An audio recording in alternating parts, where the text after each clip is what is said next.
You want to do your normal today? Yeah, just a normal, bro. Yo. Alright. Did you want to give a quick introduction as to who you are and what you do for those that don't know who you are? Yeah, my name's Paddy P. Just the founder of Fourwalls. Originally a b-boy of 22 years. Yeah, that's pretty much it. I know Fourwalls. Did you can you give us a description of what Fourwalls means to you? What Fourwalls means, originally what it means is it means strengthening your four walls, which is your mind, body, spirit, family. It comes from like an indigenous terminology. Cool. Yeah. So like building your foundation, pretty much like pretty much like a home, like a house. Yeah, that's the definition of what Fourwalls means. And how long has it been since you've been running Fourwalls now? So bro, it's been from 2019. How long's that? 5 years now, bro. But with as a shop and a proper business, it's been 4 years. Yo. Yeah, bro.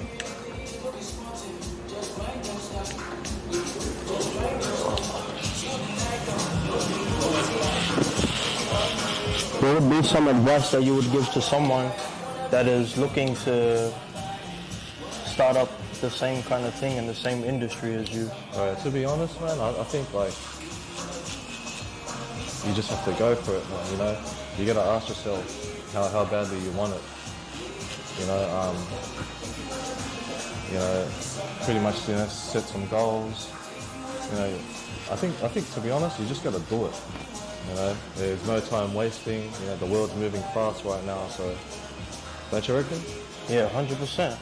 And because, like you said, I feel like our attention span is like getting shorter and shorter. Man, it's fucking short, and like you said, the internet is just getting quicker. So whatever you want to do, you pretty much just have to jump on it now. Yeah. Before someone else, be riding the same train and does the same thing before you. Bro, the attention span's like getting like real short.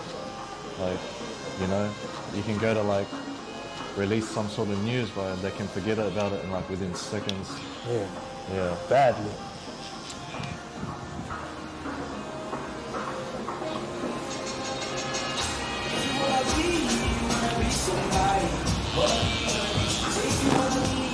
What's one thing about your business that you didn't expect when you first started? I didn't think that people would catch on and ride with us, bro. It's like building it's like an army, bro. It's like a squad.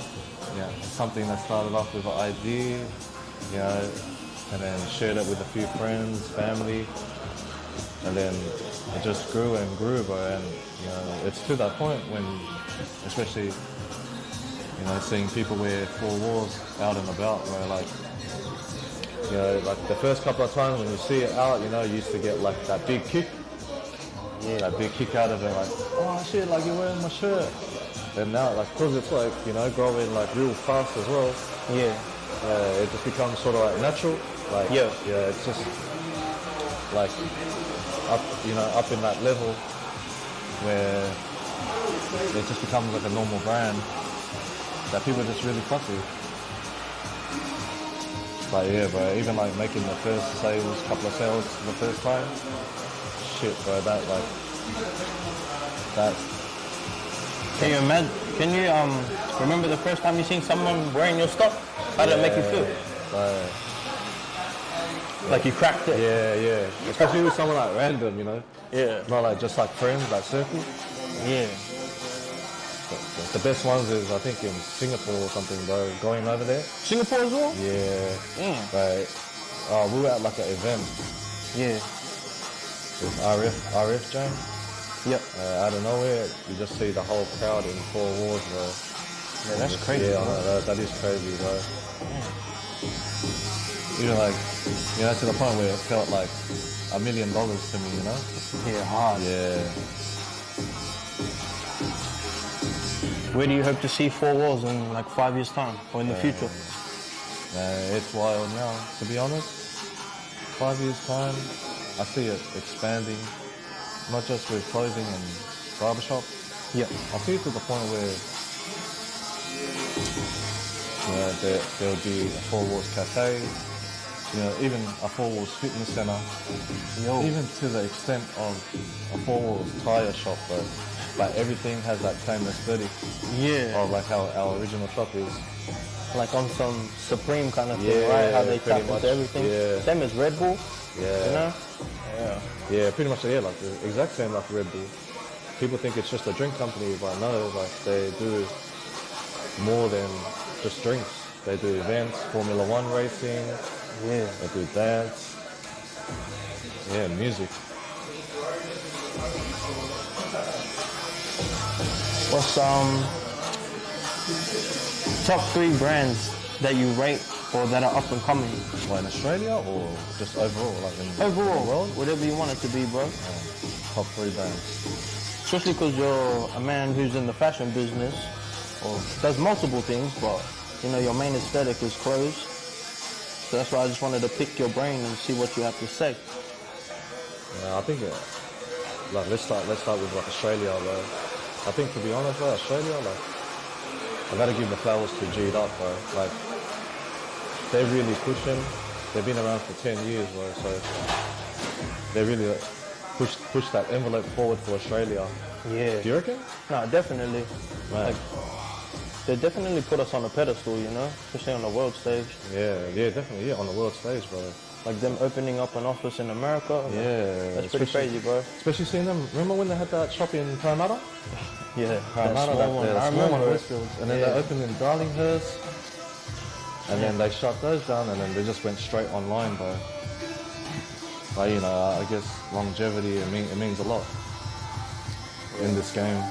The other brands, bro, I'm really, liking a lot of brands from LA. Yeah. I think LA has that, because it's got that culture. Oh, It's got that definitely, music, bro. it's got that vibe, that essence of skating, just that lifestyle. Yeah. Yeah. One that I really like is Bricks and Wood. Bricks and Wood? Yeah, they're from LA. Yeah. What kind of clothes they make? They just make. Like they're more streetwear or like? Yeah, I say street, bro. They're there. Yeah, they're based in South Central Los Angeles. Oh, yo. Yeah. And the messages they put on their clothes, that comes with it as well, is unbelievable. Like they're very tapped into the culture, pretty much. Yeah, they are. Yo. But I really love brands that are like brand new, old school. Do you know what I mean? Yeah. That could tie in both. So it's like that old school feel, but like with the new school kind of flavor. Yeah. Would you say it is? Yeah. Yo. Still, it's relevant.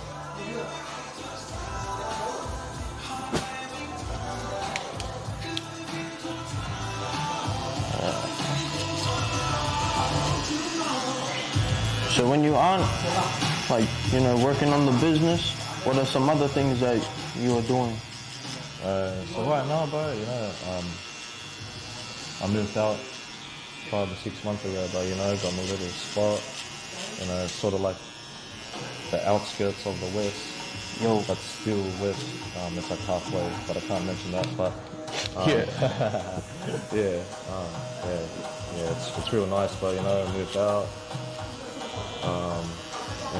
Took some time for myself. Yeah, just made a space for my own. And besides that, bro, just pretty much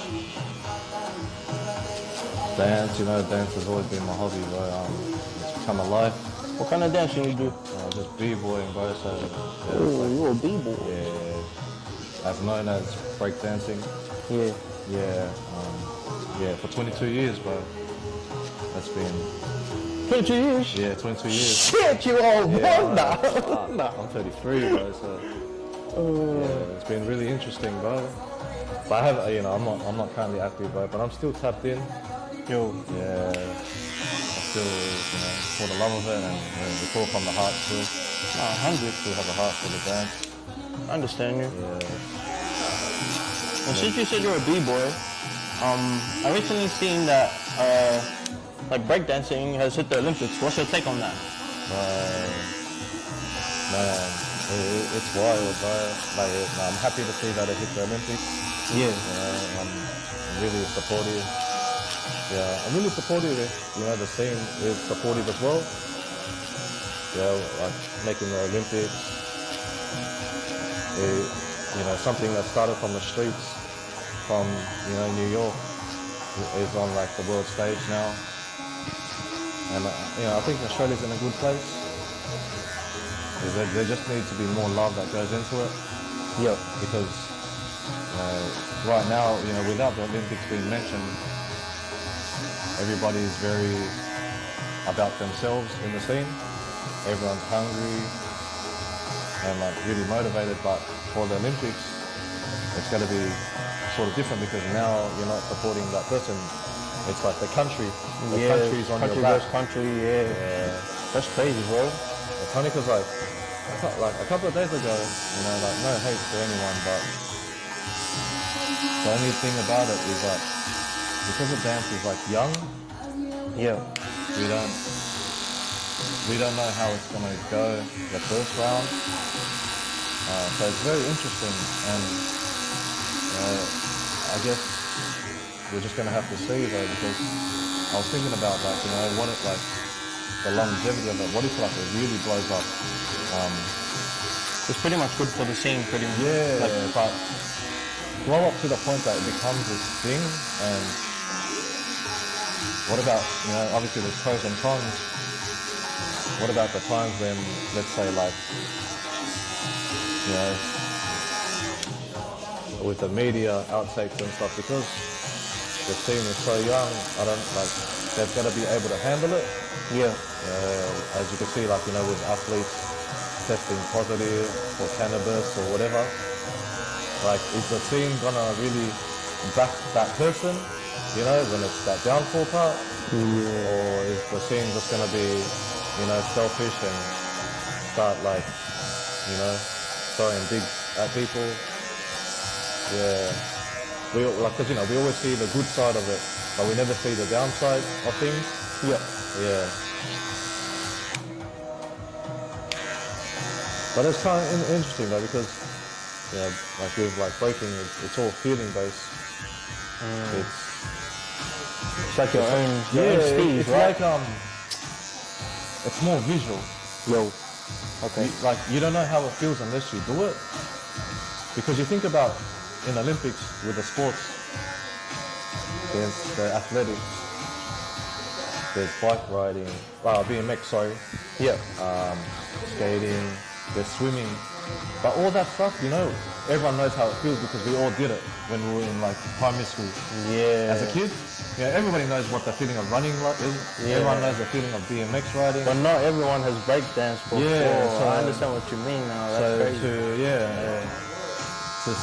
It's like to sell that emotion is going to be quite tricky. Yeah. Yeah.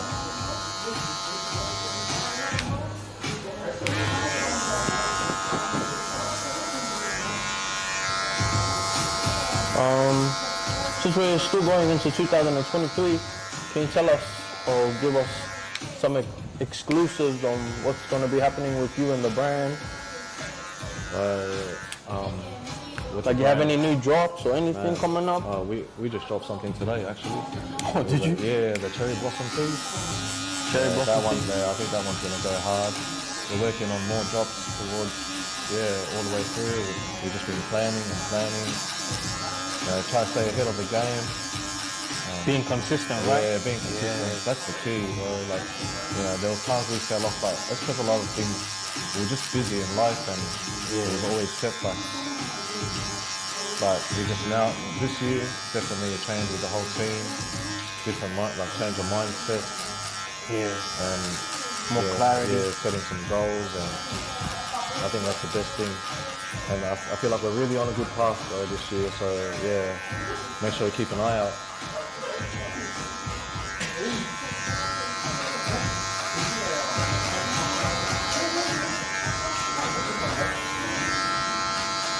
Since you're a man of business, I just got a random question. Like, if you could give any like say the younger generation, some financial advice, like what would it be? I think financial advice, bro. I think supporting local businesses first and foremost, and it doesn't have to be clothing wise. It could be the lady down the bakery store down the road, but it's for them to keep doing what they do, and to regenerate that money so they can do more, bro. Back into the community pretty much. And also I think some lessons that I had to learn, bro, was money comes, money goes, bro. Money is like to be found like everywhere and anywhere.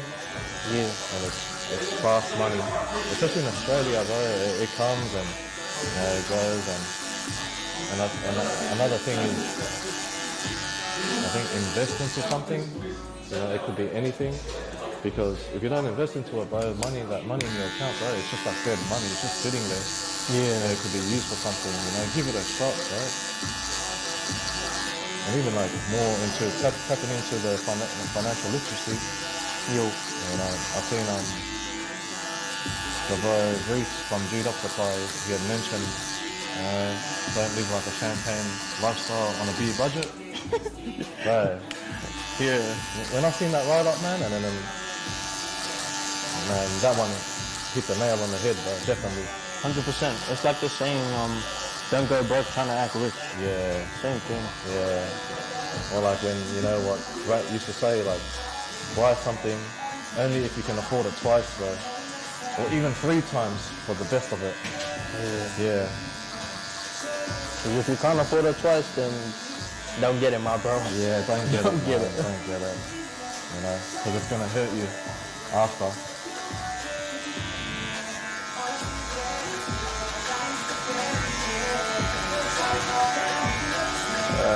Being a man of the culture, who would you say is your favorite rap group? Bro, my favorite rap group. Shit. Of all time. Oh, that's a hard one. Of all time? Yeah, bro. Damn. I gotta think. So I think probably the first one, but everyone probably said the same as Wu-Tang. Who? Wu-Tang. Oh, yo. Yeah. The thing I like about them, bro, they're individually good as well. They're just like a bunch of characters. Pretty much like the Avengers, bro. Sadly. And they all bring something different to the table. Yeah. Who else? Who else is another favorite, bro? I know you asked for one, but Give me another one, then. damn.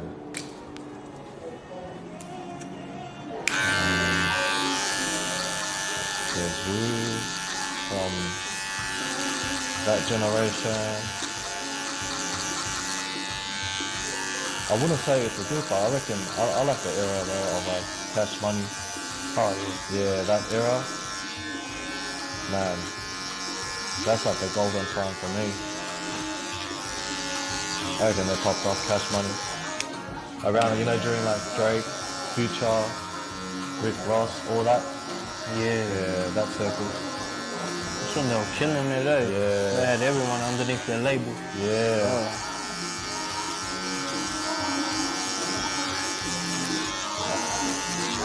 Favorite sneaker of all time? Favorite sneaker? Bro, I reckon I have 2. What are they? One, the first and foremost is Nike Spiritums. What is it? Nike Spiritums. It's the one that I got on my feet. Oh, yo. Yeah. So it looks My like, bad. I'm just a Jordan guy, that's why. Yeah, I see that. Yeah. But Nike Spiritums, bro, it started from, Yeah. it was made in 1997, bro. Pulling out all I know. the dates and years? What a fanatic. 1997. And the other one is probably Air Max 1, bro. Overall, I reckon Nike's killing the game, bro. Yeah. Nike is always on top. Adidas, I haven't really, So you're more of a Nike dude than an Adidas person? Yeah, Nike. That was like, childhood I'm sure it's like everyone's childhood, like wishes and dreams, you know, when they were young, to always own a fresh pair of Nikes. Yeah, and you know when your parents first buy them for you, and you would wear it until like they just break apart. Yeah. Do you remember your first pair of Nikes? Yeah, I actually do. I think they were a pair of Cortezes, to be honest. Yeah. That like my old man put me in. They look like some. I'm pretty sure they were like. I'm gonna say they were the Forrest Gump ones, but from what I can remember. I remember like. Yeah, I remember when I got the pair of Cortezes, bro. They look, man, that big ass tick on the side. Fuck, they just popped out, bro. And the reason why I'm saying like Cortezes is because I remember like I seen a photo of me when I was younger. Yeah. It was like me and my old man and I think my sister, and we're actually at Wonderland, if you remember that place. Yeah. Man, bro, I love that place, bro. I spent how old was I, bro? I think I was 13. Yeah, I spent my 13th birthday there, bro, with the boys, bro. We took a bus there. It's the last time that it opened, bro. And it was the Your 13th birthday? Yeah, it was, bro, yeah. But it was wild. And you know when the park, no one's there? You go on the rides like 50 times each ride. We went on the Demon, Space Pro, but good times. Yeah, but miss those times. No bills, bro. Yeah, hard. Take that shit for granted. Yeah. Like the hardest thing you had to do is like wake up in the morning and go to school for 6 I hours. know. And realistically all you're doing is just hanging out with your boys. Yeah, it's just the wake up part that was the hardest. Yeah. To get to school at 8:30. Yo. Oh, bro. Damn. Yeah. Those were the fun days, and then grew older and older, bro. Yeah. Things started changing. Yeah. Pat, going back to breakdancing, can you give us an insight of what it was like back in the day, like growing up around like Fairfield or just like the West in general, of like the b-boy scene? You know what? I'm actually gonna take you back, bro. I'm gonna take you back on how I got into it. Yep. So pretty much, I was in year 6. No, actually I was in year 5. Year 5, you know, I started being young, like, you know, as a kid would. I was curious and hanging out with older people. I like hanging out with older people because, you know, I don't have any siblings, bro, so I always look up to like older boys. Yeah. And, you know, the way they move, I would move the same. And, you know, hanging out with, I wouldn't say the wrong dudes because they were actual nice dudes, but they were growing as well. Yeah. And, you know, everyone discovering the world at the same time. It wasn't until year 6 I started doing naughty, dumb kid shit. Being a teenager pretty much, yeah. With older guys though. Yeah. Like when I say older guys, it's like high school. Okay. High school boys. And then, you know, it wasn't until I got into year 7. Yep. Year 7, that's when, you know, Sydney or maybe Western Sydney was flooded with Asian gangs, bro. You talking like 5T and stuff? Or? Oh, nah, probably Or just like like couple of generations down. Okay. Yeah, they were like, I don't know, they were inspired by that, you know, all Asians. Yeah, with, you know, the long split hair, microfiber pants that has that like, sort of mafia look. Yeah. Yeah, these older boys, you know, they were doing what they did. Like, nothing fully bad, but, you know, just hanging out with the boys and stuff. Yeah, hard. Yeah, so yeah, it wasn't until I got into year 7, bro. They stopped? Nah, I kept going, bro. I kept pushing.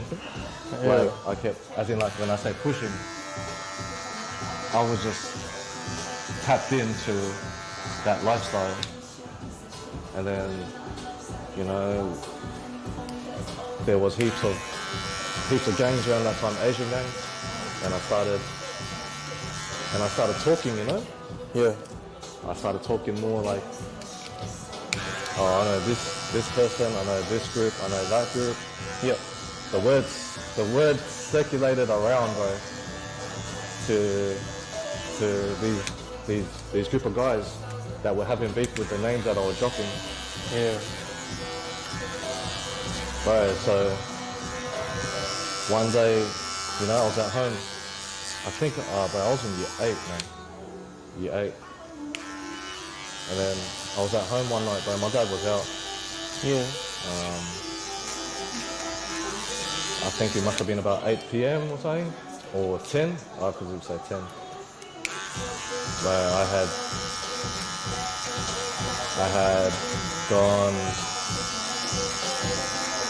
had gone upstairs to get a blanket, bro, because it was cold. Yeah. But I heard these bangs, the loudest fucking bangs in history. I looked up, one of the blinds fell, bro, and we were like, shit, I'm fucking getting shot at right now. And then I made a run, bro. I made a run downstairs because he lived in a 2-story building. Yep. Ran downstairs and it was smoked out. And bro, my door was lit on flames, bro. What the hell? Yeah, bro. And then my neighbors, they were trying to break the windows, get me out. Yeah, bro. So this word got around so big that They came after you? Yeah. Bro, shot me 10 times, bro.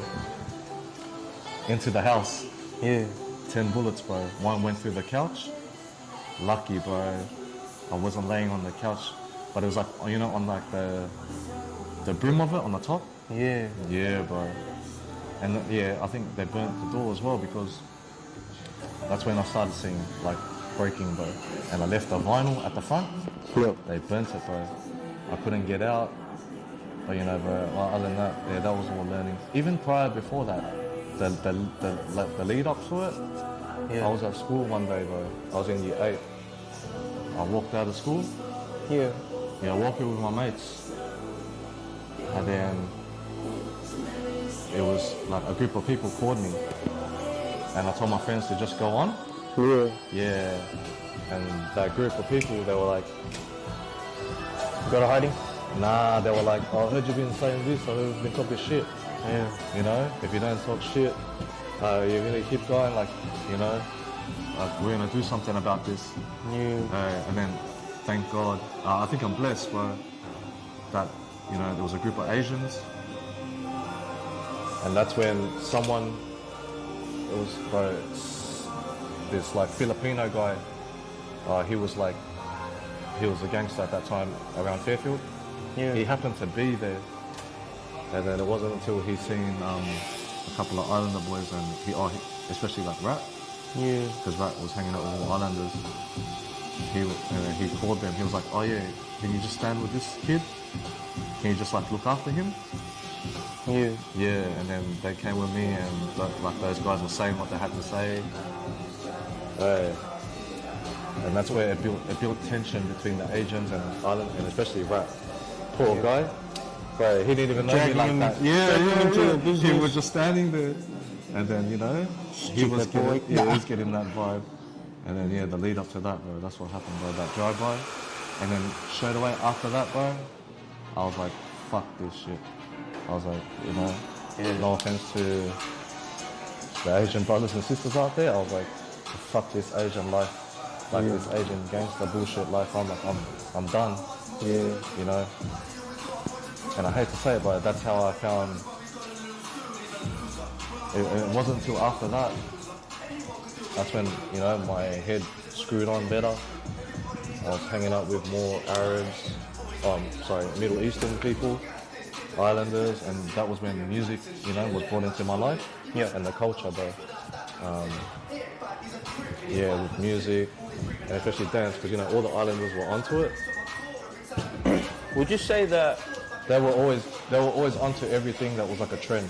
Beatboxing, rapping, and then that's, bro, the first time I seen it, bro, it was in the school, bro, at lunch.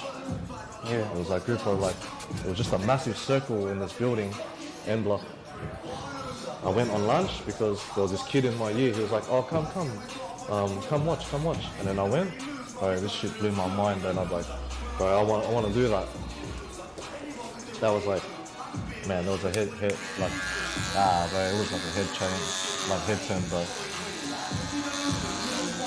Do you reckon today's generation is worse than what you experienced back in the day, or? Nah, not necessarily. I think it's different, bro. Now it's more people are more sensitive on things. Yeah. You know, especially with the internet world, when someone messages or writes a comment, someone gets hurt and then blows it up, and yeah. What do you reckon, bro? I can't really speak on your generation, but me coming up, I think everything is recycled. Like, Yeah. like all these problems within the young kids, like I felt that too growing up, you know? Yeah. So like when I see or hear about it, like I don't agree with it anymore, because like man's gotten older. I'm just trying to chase the bag now, you know, and make my money. That's right. But back then, like I can understand what they're going through and where they're coming from, because we were all young ones, you know, like your area and your name is all you have realistically. But as you get older, like, bro, that shit don't even matter anymore, bro. That shit got out the window. Right, like, because like, you know, when people go on about, oh yeah, back in the days, you know, it was just straight fist fights, no weapons. I mean, Still cool to shut up. yeah, I mean, like, Time to grow up, cuz. I mean, it is true, like, people had the fist fights. Yeah. But you know, that my generation was all weapons and stuff, though. Like, so you know those shopping trolley poles? Yeah. I remember that. Yeah. And all the Asians used to like carry country road bags, side bags, because it would fit all their weapons and tools, bro. It was wild like that. But I feel like the younger generation don't know about that. Yeah. You know, the old trolley pole trick. Yeah. I mean, personally, I like sort of that generation, but I think what was more magical for me, bro, is the generation before. Yeah. Yeah, because I grew up around Carramar, Villawood, and that was like dead. That was like the hood, you know? Yeah. That was like just this golden era, bro, you know? And, you know, me being the only child, I always looked up to older boys, like my brothers. You know, seeing the way they move, you know, seeing them like coming dripped out all the time. You know, seeing them the way they talk to girls, you know, on the streets. You want to be that dude too? Yeah. You know when like the Adidas like tracksuits and that started coming out? Yeah. The ones with the buttons on the side of the legs? Yeah, I get you. Yeah, those ones, bro. Before we close up, do you have a message that you would like to say to the youth? I think for the youth, I say like, you know, dream big, man. Like, always dream big. You know, even if like people tell you, you know, that this is not going to work out, that's not going to work out, definitely say, you know, go in 100. You know, always follow your heart.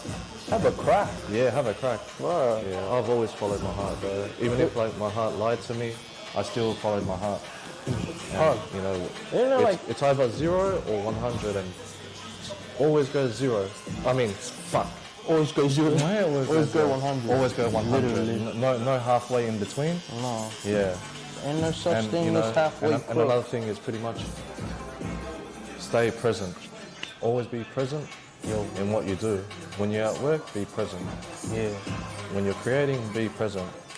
You know, when you're at the shopping mall, be present. When you're with your girlfriend, be present. You know, that's pretty much being 100 all the time. Yeah. Yeah. I feel like it could go either way. Like you might try something, and it's scary, and it might be like it might not work out, but you might try it, and you might crack it, and like it's the next thing to blow. Yeah. So either way, You got nothing to lose out here. 100. There you go, my brother.